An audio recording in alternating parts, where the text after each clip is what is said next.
So, welcome to our first chapter and lecture as it pertains to the theories part. We know that this class is called Survey of Criminal Theories. In other forms, it could be denoted as being called criminology. And we have to take time over the next several chapters focusing on the theories that explain why someone engages in crime. This is a very important block in the course because it's very easy for us to assume that a person does or commits a crime just because, well, we have theory to support those claims.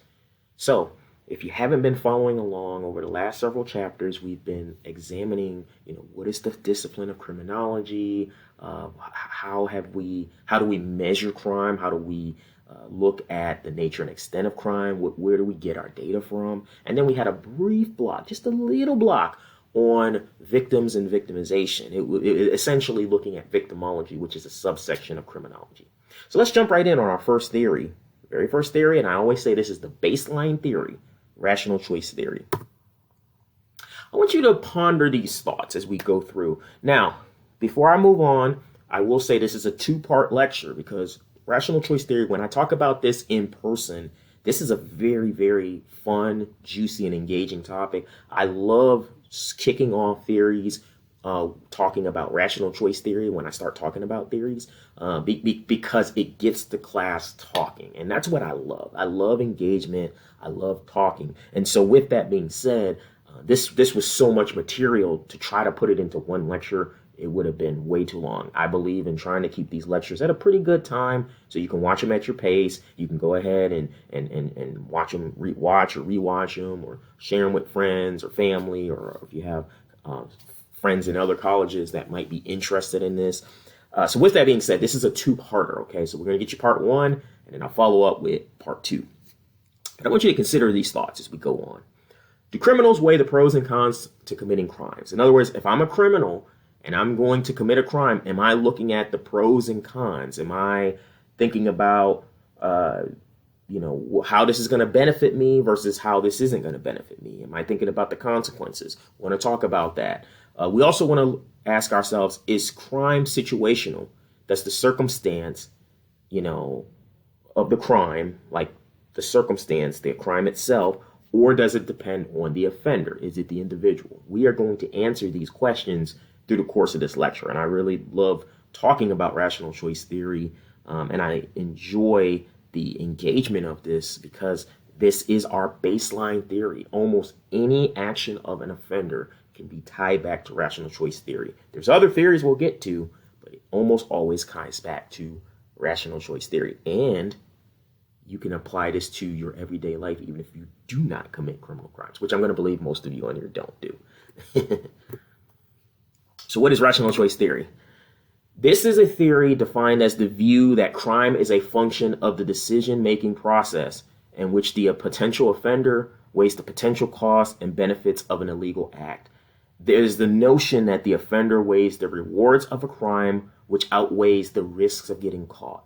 So simply put, rational choice theory, crime is a function of the decision-making process. The offender is going to weigh the potential costs and the benefits of an illegal act. So, if the reward and the benefits are higher than the risks and the costs of the criminal act, you got crime, okay? The rewards and the benefits of committing the criminal act, if it's higher than the risks and the risks and the cost of the criminal act, you have a crime. If the risk and the cost is up here and the benefits and the rewards are down here, you don't have a crime. It's that simple. An individual will weigh the pros versus the cons, the risks versus the rewards, the costs versus the benefits, and depending on which one outweighs the other will determine if you have a crime or you don't have a crime. Point blank, easy and simple. Now, there are a lot of videos out there And in my in-person class, we would have had, before jumping to this, we would have had a few videos that would have explained rational choice theory in live action. Is it worth a person risking their reputation because they want to advance their career in law enforcement? Is it worth a person risking their reputation because they wanted to have certain relations with a student, even though they were a grown adult and they were a teacher at a Christian school? Is it worth your reputation and you damaging your car because of a road rage incident in Florida? Like, all of these were videos I would have played in class. You can find those by looking online. And of course, if you're in the class, you'll have access to looking at those videos.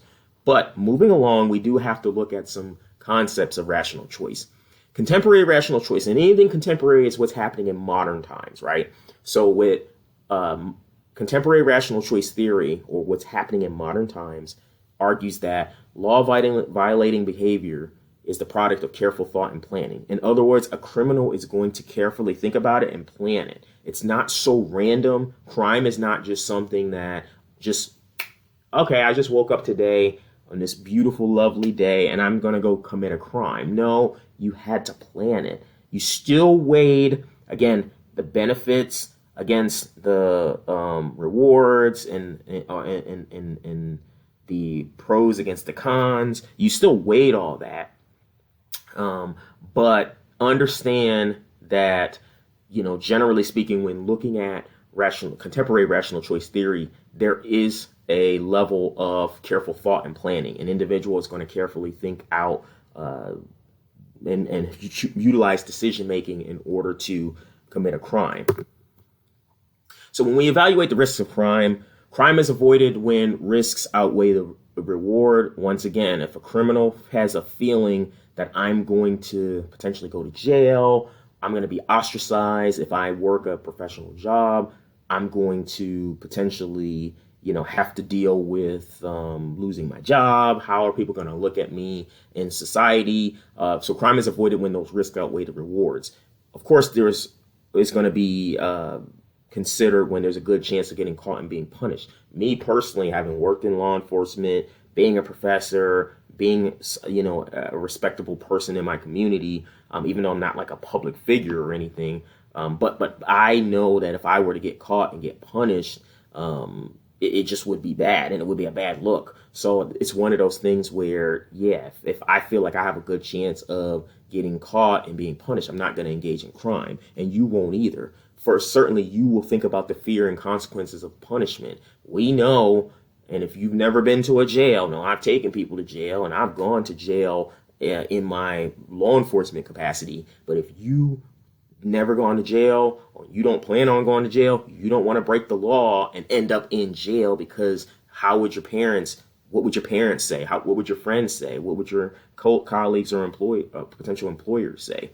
Of course, losing the respect of peers, damaged reputation, and feeling guilt of shame. I went over that. And then lastly, the risk of apprehension outweighs the profit and pleasure of the crime. So when evaluating the risks of crime, it is extremely important for the offender to think about all of these bullet points. We know that criminal offenders may not have rational thinking to begin with, but still, it's very possible you have fringe criminals. This is, in fact, something I'm going to call fringe criminal, where you're really mostly towing the line and working and walking to be someone upstanding and a great person in society. However, you do some things illegally here and there. You just try not to go too deep into the water, but you still are doing some things illegally. You're a fringe criminal, and you might be weighing some of these risks and determining whether or not you're going to engage in crime based on these risks. So there were three major takeaways concerning criminals that I noticed during my time in law enforcement. And again, I'm very proud to have been with the Sheriff's Agency in Florida. It's some of my proudest memories there. I was in the Juvenile Relations Bureau. I did a lot of outreach, did a lot of work in the community, tried to turn some lives around. I tried to always tell people law enforcement isn't always about locking someone up. Law enforcement isn't always about taking away somebody's freedom. There are some unique programs that are and we were one of the top programs in the country and or in the state, and our bureau was gaining widespread recognition in the community and around the state for what we were doing with relations to juveniles. I was in the Juvenile Relations Bureau. Having said that, this was something I often noticed in doing talks and doing trainings in and around the community. When it comes to criminals, number one, they want an easy target, right? Senior citizens, children, disabled individuals. One of my good buddies was a crime prevention deputy. He and I used to talk all the time. And, he helped me see a lot of this too that I've taken with me for it's been 7, 8, 9 years since I've been gone. And I still remember these core tenets. But criminals want easy targets, right? Someone who is disabled, someone who's a child, a senior citizen. Oh, doesn't this sound just like Target? Doesn't this just sound like something we talked about in our last chapter when it comes to victims? Looking at those targets, that when a target has when a target or individual becomes a target, they're a vulnerable target based on their status, right? When we looked at target vulnerability, target antagonism, and target gratifiability, obviously a person who's a senior citizen or a person who has a disability, they're not going to antagonize somebody unless a person's just a jerk and feels some kind of way because they don't like seeing this person in a wheelchair or in a walker or a senior. And certainly they're not going to maybe have something. They're not going to have features that or, stuff that person wants. I mean, they might, but they're generally not going to have that. Think of the flaunting, but they're vulnerable targets. Target vulnerability is what I talked about in the previous chapter, right? The second thing that I talked about was they want to get in and out very quickly. I want you to consider this as you're watching this lecture, wherever you are, wherever you live, whatever state you live in, whatever city, you can live with your parents, or you can be an adult and have your own home, whatever. If you live on the first floor, or in your house, you got sliding glass doors that maybe don't lock properly, or you don't do perimeter sweeps. Think about how a criminal wants to get in and out very quickly. You leave your garage open. Like I have a neighbor in my neighborhood that has a broken garage, and it's been broke for the last 6 months. And I'm just like, you ever going to fix that? But I guess you don't care, and during the day, people are gone. And, I know you have vehicles that are just parked in the garage because they're broke down, but anybody could just be riding down the street and say, there's an open garage, I'm going to go in there. Think about that. They want easy access. And so generally speaking, a criminal can commit a crime in under 10 minutes. In fact, in some instances, if I'm not mistaken, my buddy was a crime prevention deputy. He said most of the time they get it done in about 7 minutes or less. It's even lower than the 10-minute threshold, 7 minutes or less. So they want to get in and out very quickly.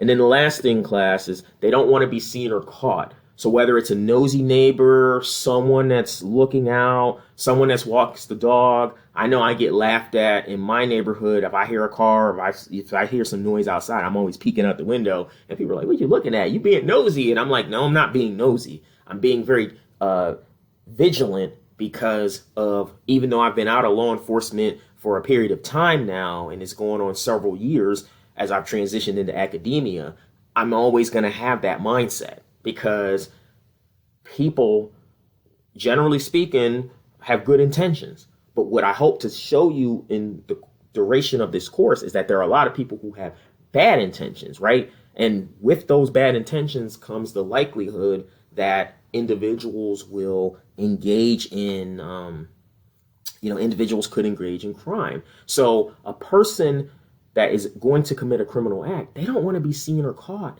And the thing is if you're someone that's outside, your neighbors, you walk your dog, you're playing outside, kids or whatever, that's extra eyes on them. They don't want the extra attention.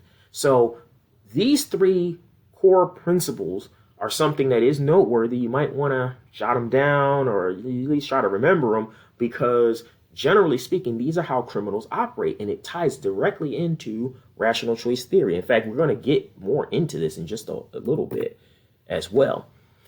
So let's talk about whether crime can be offense specific or offender specific. When we look at a offense specific crime, we're talking about what is the target yield?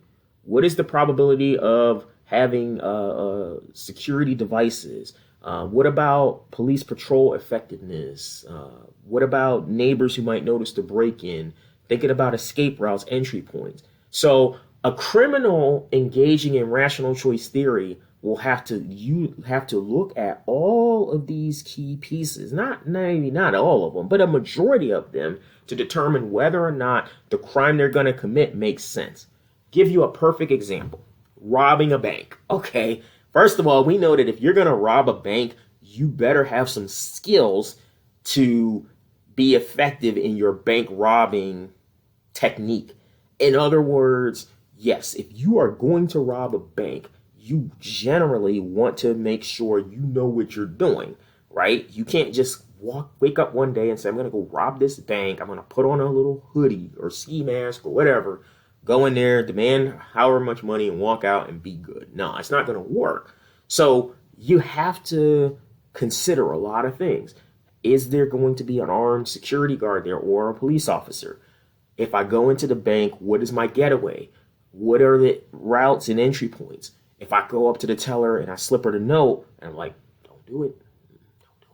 You know, can I be discreet where I can get the money and walk out? Like, there's just so much that goes into it. And again, I'm not telling you this because I'm thinking about robbing a bank. No, I'm just saying you have to weigh what the criminal offense is.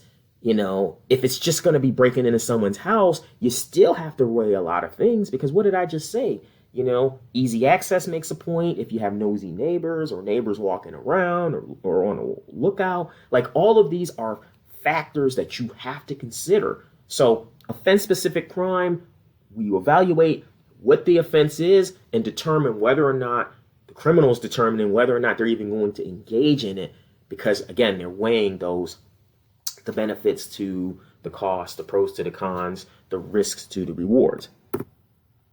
Now, this is the one that is the key takeaway. And it's highlighted here, and I'm going to say it out loud. Crime is absolutely very much offender specific. The reason why crime is offender specific, class, is because only the criminal offender knows whether or not they have the necessary skills to carry out the crime. If we go back to my example of robbing the bank, and this is what I like to have this discussion in class, and I get students usually laughing, and I say, hey, if me and Professor Fields, I'm like, yo, let's go rob. Who here, if I told y'all I had a plan to rob a bank, if I told you all, and usually in my in-person class, I have 45 students, something like that, 45, 50 students. I say, by show of hands, if I said, I have the skills and I have the plan to rob a bank, who here is going to potentially at least listen to me and believe me? I think in my multiple years and semesters of teaching this course, only one female student raised her hand. I was like, hey, I appreciate your honesty, and everyone else laughed. But I said, if I were you all, and certainly you who raised your hand, I would say, no, well, Professor Fields, you say you got the skills. What are your skills? Have you robbed banks before? Do you roll with people in Atlanta who have the capacity to rob a bank? Because then I said, now see, what if I told y'all I roll with folks who, in some neighborhoods and some communities, that have the capacity and the propensity to rob banks, right? See, now would that change your outcome? And some people are like, oh, I never thought of it like that, right? Just because I'm mild-mannered and I'm standing up here doesn't mean I might not know people who have those skills. Crime is very much offender-specific, class, because you or the criminal has to evaluate what are the skills. Do they have the physical ability? Do they have the strength and the health and the dexterity? Do they possess the resources, rather, to commit the crime? And if they have those things, they are absolutely going to engage in criminal behavior. It's not so much about the offense, right? Yes, you could be walking down the street, just like we talked about active precipitation and passive precipitation when it comes to victim precipitation in last chapter.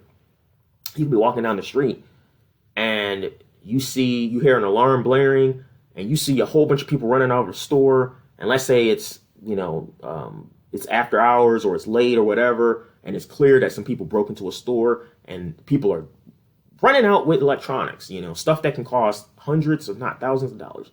You can walk down the street and be like, dang, I see everybody else is running out with stuff. Maybe I should run in there real quick and get something too and take off. Well, once again, rational choice theory is going to be applicable because you might say, well, wait a minute. Even though everybody's committing this burglary, right? Do I even have the skills to run in there, quickly make up my mind and grab something? If I see a 70-inch TV, do I have the strength to carry a 70-inch TV by myself and get away? I don't know which direction the cops are going to come. Now, if I have a buddy with me, we might be able to grab the 70-inch TV and go run, but then who's going to keep the TV, right? Because it's two of us. So I probably want to be able to grab smaller things. Well, when I run in, there may not be something small in there. I may have to just quickly see what I grab. Oh, a laptop. Let me grab 2 laptops and run out. It's very much about what skills you have. And that's why this is highlighted. Crime is very much offender specific. It's all based on the offender as they make their decision. So structuring criminality, we know because crime is offender specific, several personal factors and conditions have to be evaluated before someone decides to choose criminality.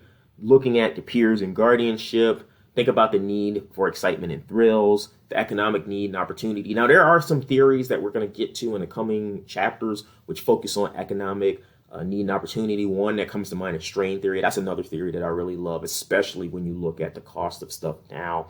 I know it's kind of ebbing and flowing, but we have so much economic uncertainty in this country. You just don't know what's going to happen from day to day. And then also the competence and experience. How competent is the criminal? How experienced is the criminal? Do they have the experience to carry out, do they have the experience to carry out the crime? So criminality is something that is very much structured, especially based on the offender. Now, if we had to structure crime, on the other hand, well, this sounds very familiar, doesn't it? Choosing the place of crime, choosing targets, getting away. Doesn't that sound like those 3 principles that I was talking about in law enforcement? And it's so unique about the tie over. And this is one of the reasons why I love just lecturing, because of my experiences in law enforcement. I can bring stuff that I've learned from nearly 10 years ago or however many years ago. I can bring that to the forefront and utilize that in lectures to add a sense of credibility about that. Like I said, my crime prevention deputy, he wasn't a professor, he went to school a long time ago, but he wasn't no professor. And when he talks about those things, having an easy target vulnerability, wanting to get in and out very quickly, and then not wanting to be seen or caught. All of these are all concepts of structuring crime, right? So there is great tie over when you're in law enforcement and when you, look at preventing crime and discussing crime. There's a great tie over even in the discipline of criminology. So it's very fascinating to see how everything is structured and related. So as we get ready to wrap up, I want to give you a note about ethics, and this is going to be a great segue into our next part. So the next video that will be posted shortly. Ethics are defined as the concepts and beliefs about in the study of right and wrong in professional conduct. You have to ask yourself this question: what is right behavior? Is it legal? Is it okay to do? So for me, when we're talking about ethics in a professional setting, if I'm a professor at a university or I work in a professional setting, is this right behavior? Is this acceptable behavior? Is this acceptable conduct to engage in, right? Is this legal even to do, right? I mean, if you're changing grades for no reason, because let's say you have some athletes or you have, maybe somebody's wealthy or a student is wealthy and they're struggling and they're like, oh, my parents are going to kill me. Well, you get a call from the parents, hey, I got you $2,000, $5,000, whatever. I need you to change my son's grades from, let's say, D's and F's to an A plus. Well, now we're starting to deal with some ethical things, right? Because it's professional conduct. All the grades, all the assignments are in the learning management system, the LMS. They do get reviewed. So if you're a student and you don't think nobody's reviewing it, oh no, it gets reviewed. You can't just rogue and randomly change stuff as a professor, because people review and say, wait a minute, how did they get all of these poor grades and they still have an A plus? Something is wrong. You're dealing with ethics, right? And it's the same thing when it comes to in the criminal justice industry or criminal justice field.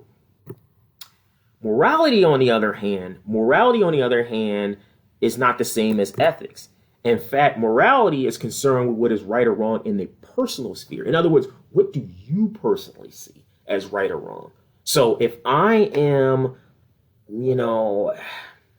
let's just say I'm, walking down the street and I see somebody needs some help, and it's very clear that they can use some help. And I know I have the capacity to provide them help, but I'm like, you're right, I'm not going to help you. I don't trust you. I don't know you. Well, maybe my morals come into play, because if I was raised to help people, I was raised on some Christian principles, right? And so you can offer help, you can render help and render aid to people.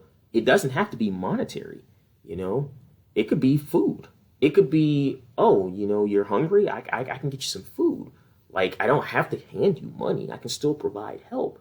But if you have the ability and the capacity to render that help, and you're like, whatever, is that wrong in your moral space?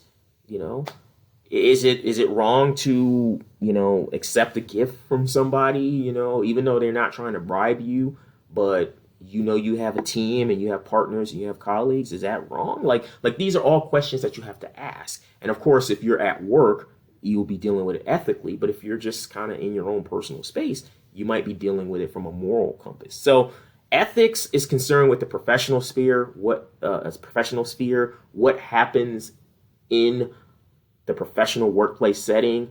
Morals, on the other hand, morals deals with the personal sphere. What happens in your own personal life.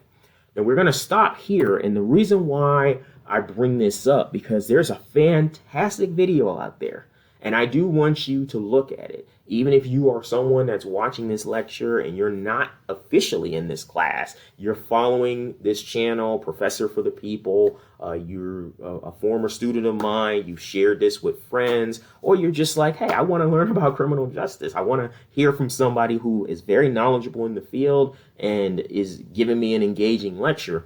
I want you to go look up a video where it's here in Georgia. It's on 285. It happened back in 2018. And go look up money flies on I-285 and passengers stop to pick up the money.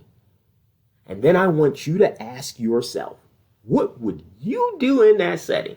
Knowing that you have morals, and for the most part, you might even be working, because I don't want to give it away and see in the video, but there were people who were working, driving professional vehicles, who stopped to pick up money. Research this. Again, look this up. Money blows on I-285 in Georgia, and people stop to pick it up.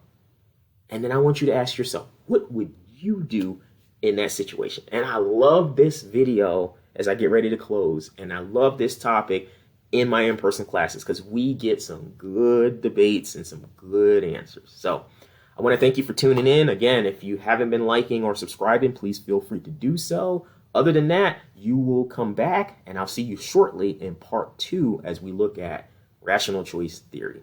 Thank you, take care, and I'll see you in the next part.